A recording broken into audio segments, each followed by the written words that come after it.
मुझे होते कल पता चला कि वो 80,000 करोड़ के एमओयू साइन हुए हैं। तो मुझे खुशी इस बात की है कि महाराष्ट्र को अब एक नया स्टील हब के रूप में नॉट ओनली यहाँ के पॉलिसी मेकर्स या leaders but also the steel fraternity के जो लोग हैं वो देखते हैं। और इस सबसे खुशी की बात है कि जो स्टील फेटर्निटी के लोग ऑलरेडी स्टील बिजनेस में जिनके ऑलरेडी सेटअप्स हैं अलग अलग स्टेट्स के अंदर, वो महाराष्ट्र में आ रहे हैं। तो मैं ये मानता हूँ कि ये बहुत बड़ी उपलब्धि है कि अपना सेटअप, अपना घर जहाँ पर जमा है वो छोड़ के कोई अगर महाराष्ट्र में आता है या दूसरे स्टेट में जाके आता तो बहुत बड़ी बात है। इसके लिए मैं महाराष्ट्र गवर्नमेंट को बहुत बहुत बधाई देता हूँ कि यहाँ पर उन्होंने एक मार्केट क्रिएट किया है। महाराष्ट्र एक बहुत बड़ा कंजम्पशन हब है, यहाँ का मार्केट सबको अट्रैक्ट करता है। और उसके ऊपर जो हमारे सीएम सर ने, महाराष्ट्र के सीएम सर ने जो गडचिरोली माइनिंग का जो एक नया इकोसिस्टम बनाया है कि वहाँ की माइंस को ओपन किया है। वहाँ गडचिरोली जहाँ कोई जाता नहीं था वहाँ पर आज बिजनेस की बातें हो रही है। तो आप सोचिए कि कितना बड़ा रेवोल्यूशन ये हो रहा है। आपको ये मैं बताना चाहता हूँ कि ये ट्रम्प टैरिफ के चलते हम लोग थोड़ा स्ट्रेस में आए थे और हमारे प्राइम मिनिस्टर सर ने एक विज़न दिया। उन्होंने बोला कि इसको काउंटर करना है।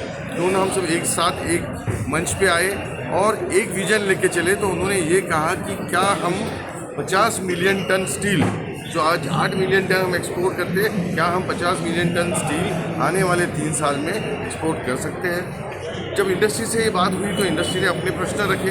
उन्होंने इंडस्ट्री ने ये बताया कि हमको जो दिक्कतें अगर वो रिजॉल्व होती है तो हम अफोर्डेबल स्टील, मैं सस्टेनेबिलिटी की बात कर सकता हूँ, मैं ग्रीन स्टील की, पर अफोर्डेबिलिटी की बात करना बहुत ज़रूरी है। आज अगर हम अफोर्डेबल स्टील बना पाते हैं तो हम ग्लोबली कॉम्पीट कर पाएंगे और फिर 50 मिलियन तो क्या 200 मिलियन टन भी हम एक्सपोर्ट कर पाएंगे। तो इसको ध्यान में रखते हुए इमीडिएट एक्शन प्लान बनाया गया। माननीय कॉमर्स मिनिस्ट्री को इसमें इन्वॉल्व किया गया, माइनिंग मिनिस्ट्री को इन्वॉल्व किया गया है और 14 लोगों की एक कमेटी बनाई गई जिसमें ये डिसाइड होने वाला है कि क्या हम स्टील के कॉस्ट कम करने के लिए क्या क्या कर सकते हैं। उसमें आता है सबसे पहले कि हम लोग हमारे आयरन और माइंस को एक्सप्लोर करके आयरन और माइंस की कॉस्ट कम करें ताकि उससे हम कॉस्ट स्टील का कम कर सकें। ओके, तो बता सर, कंपनी एक लेवल पर काम करती है, लेकिन आप जो भी जैसे इलाके में काम कर रहे हो वहाँ का एनवायरनमेंट कैसा है और सीएम सर ने आज जो एमओयू साइन किया उसके बारे में क्या बताएं? सी आज गडचिरोली एक स्टील हब बनाने के लिए हमारा मुख्यमंत्री और प्रधानमंत्री का विजन है, जिसका एक फाउंडेशन ऑलरेडी हो चुका है। आज इस तरफ हमारा तरफ से माओवादी का मुक्त करके मेन स्ट्रीम में लेके आया और वो लोग का एक माध्यम से वो पूरा कम्युनिटी का इंटीग्रेट कर दिया। ये पहले बार है, इधर भी नहीं होते इधर। सो एवरी वर्कर का ओनर बनाने के लिए भी उसका इंस्ट्रक्शंस है। So every member share holder भी हो गया। ये बहुत अच्छा चीज़ है। इवन ये लैंड लूजर भी शेयर होल्डर हो जाते हैं, कोई नौकरी कर रहे हैं वो भी शेयर होल्डर हो जाते हैं। सो ये इंक्लूसिव ग्रोथ हमारा प्राइम मिनिस्टर और हमारा चीफ मिनिस्टर का विजन का कारण we are able to execute. अभी लास्ट 25 साल में कोई भी नया बड़ा प्रोजेक्ट आने के लिए बहुत समय होता है। अंडर द एग्जिस्टिंग सिस्टम हम 3 साल के अंदर ऑलरेडी 5,000 करोड़ के ऊपर का इन्वेस्टमेंट हो चुका है गडचिरोली में। और इसमें सेकंड चीज़ है यूथ का इन्वॉल्व हो गया। खाली वो लोग वर्कर का माध्यम में ज्वाइन नहीं कर रहे, वो लोग एग्जीक्यूटिव बनाने के लिए, मैनेजर बनाने के लिए भी बहुत ट्रेनिंग और सिस्टम किया। हमारा मुख्यमंत्री क्या किया, इंटरनेशनल यूनिवर्सिटी का लेके आया गडचिरोली में। अभी 5 महीना का अंदर एमओयू हुआ। अभी कोर्सेज भी शुरुआत हो गया, diploma in mining, diploma in metallurgy, और कर्टन यूनिवर्सिटी के साथ हमारा गोंदवाना यूनिवर्सिटी का मिलके शुरू किया। सो ये inclusive growth is seen by the people. कोई भी देख रहे हैं, आज वो रिजल्ट देख रहे हैं। और वुमेन एम्पावरमेंट में भी चीफ मिनिस्टर का पूरा एक क्लियर मैंडेट है, एवरी वॉक एवरी डिपार्टमेंट में वुमेन का कैसा एंगेज करना। सो अभी हमारा स्टील मेकिंग हो, लॉजिस्टिक हो और हमारा माइनिंग हो, there has been all kinds of women inclusive work is happening. So I think Gadchiroli एक बहुत बड़ा फाउंडेशन ऑलरेडी हुआ। आई थिंक अभी डेवलपमेंट आप लोग देख सकते हैं। अभी कितना इंडस्ट्रीज आ रहे हैं। People of Gadchiroli wanted employment, growth and environmental free mining and environmentally safe steel making. आज का तरफ से has made it very clear वो कैसा एनवायरमेंट का कोशिश करने के लिए राजमुंद्री में एक बहुत बड़ा नर्सरी होते हैं, उधर से सैपलिंग सब जगह में जाते हैं। अभी I think he has made a vision to start best nursery also in Gadchiroli. I think holistic 360 degree का ओरिएंटेशन में उधर हो रहे हैं। आई एम वेरी श्योर इसका विजन में इट कैन यस्टरडे बेसिस में प्रोजेक्ट होगा। कितना भी MOU हुआ, पहले का MOU हुआ, वो भी डेवलपमेंट फेसिस में आ गया। आई थिंक वेरी श्योर ये MOU करके इतना MOU का कन्वर्ट हो रहे हैं। डेफिनेटली सर का विजन है नंबर 1 स्टील प्रोड्यूसर होने के लिए महाराष्ट्र का। आई थिंक वो बहुत जल्दी हो जाएगा। Thank you sir. योगेश भाई, एक सवाल आपसे है मेरा। सर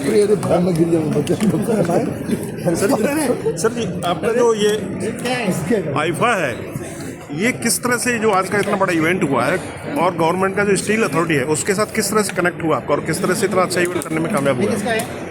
बेसिकली आईफा एक संस्था है, एसोसिएशन है जो 1972 में एस्टैब्लिश हुई थी। जी। और ये अपने स्टील मैन्युफैक्चरर्स को रिप्रेजेंट करती है गवर्नमेंट में। आईफा के कुल मिला के 1800 से ज़्यादा मेंबर्स हैं। ओके। जो पैन इंडिया में फैले हुए हैं और वहाँ पर वो स्टील मैन्युफैक्चरिंग का काम करते हैं। हमारे स्टील मिनिस्ट्री ने हमारे पास एक लक्ष्य रखा, हमको अभी ग्रीन स्टील बनाना है। और जब ग्रीन स्टील बनाने की बात आती है तो ये जो हमारा सेक्टर है जी, जो सेक्टर के लोग हैं ये जो है ग्रीन स्टील बनाते हैं, ऑलमोस्ट क्वालिफाई होते हैं ग्रीन स्टील की टेक्सोनॉमी में। जी जी जी। ये स्क्रैप भी यूज़ करते हैं और आयरन और भी यूज़ करते हैं स्पॉन्ज आयरन के रूप में। और इस सेक्टर को चालना देने के लिए, इस सेक्टर को बड़ा प्रमोट करने के लिए इस सेक्टर का 47% का शेयर है इंडिया के स्टील मेकिंग में। ओके। तो इंडिया का स्टील की कैपेसिटी को अगर बढ़ाना है तो ये 47% का कैपेसिटी परसेंटेज वाइज बढ़नी चाहिए। ओके। ये लक्ष्य हमारे स्टील मिनिस्ट्री ने हमारे प्राइम मिनिस्टर के निर्देश पे रखा और ये हमको सूचित किया गया कि क्या आप अपने मेंबर्स को रिकॉग्नाइज नहीं करना चाहोगे? तो इस टाइप का जो शिविर और कॉन्फ्रेंस हो रहा है, इसमें यही सबसे मुख्य है कि इस लोग 47% ऑफ द स्टील मेकिंग को कंट्रीब्यूट करते हैं, इनको हम रिकॉग्नाइज करें, इनको प्रमोट करें, इनको ग्रीन स्टील बनाने के लिए सब्सिडी दें। मुझे बताते हुए बहुत खुशी होती है कि 5,000 करोड़ रुपए की इंसेंटिव स्कीम ग्रीन स्टील बनाने के लिए रखी गई है और उसका 80 से 90% यूटिलाइजेशन सेकेंडरी स्टील जिसको कहा जाता है, जो आईफा रिप्रेजेंट करती है, ऐसे स्टील मैन्युफैक्चरर्स को देने की बात हमारी गवर्नमेंट ने की है। सर, ये आज का जो इवेंट हो रहा है इसके पीछे ट्रम्प टैरिफ और कार्बन उत्सर्जन पर बैन लगाएंगे, मतलब टैक्स लगाएंगे वो लोग, इसके प्रेशर कितना प्रेशर? बड़ा चिंता का विषय है कि डेवलप कंट्रीज ने ये निर्देश दिया है कि हम इसके बाद हम कोई भी प्रोडक्ट खरीदेंगे तो वो ग्रीन होना चाहिए, नेट जीरो कार्बन का होना चाहिए और उसके कार्बन फुटप्रिंट की कैलकुलेशंस के साथ वो देना चाहिए। बराबर। जैसे कि हम अगर कोई चीज़ प्रोडक्ट खरीदते तो उसमें प्रिंटिंग होता है, तो वो प्रिंटेड मटेरियल के हिसाब से तो हम देखते हैं कि क्या कंटेंट है, तो वैसे कार्बन कंटेंट का भी अब उसमें लिखना कंपलसरी हो गया, सर्टिफाई करना जरूरी हो गया। तो ऐसे चीज़ों को ध्यान में रखते हुए हम जब आगे बढ़ रहे हैं तो चैलेंजेस भी आ रहे हैं। बराबर। तो ये चैलेंजेस को काउंटर करते करते अभी जो ये ट्रम्प का जो इशू आया है, तो ये ट्रम्प टैरिफ ने हम लोगों को हमारे सामने एक चुनौती रखी और उस चुनौती को अपॉर्चुनिटी में कन्वर्ट करने का अच्छी बात है निर्देश हमारे गवर्नमेंट ने और प्राइम मिनिस्ट्री ने रखा है, जिसके तहत हम आज 50 मिलियन टन स्टील एक्सपोर्ट करने की प्लानिंग में लग चुके हैं। हमारे तो PM का मतलब आपदा में अवसर तो उनका डायलॉग ही है।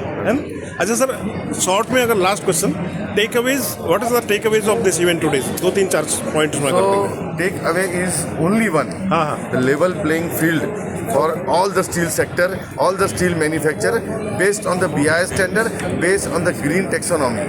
ये सबसे इम्पोर्टेंट यहाँ से आगे टेक अवे है कि किसी को ऊंचा दर्जा नहीं दिया जाएगा, सारे स्टील मैन्युफैक्चरर को BIS स्टैंडर्ड के तहत लेवल प्लेइंग फील्ड मिलेगा, बराबर मौका। Thank you sir, so much. Thank you.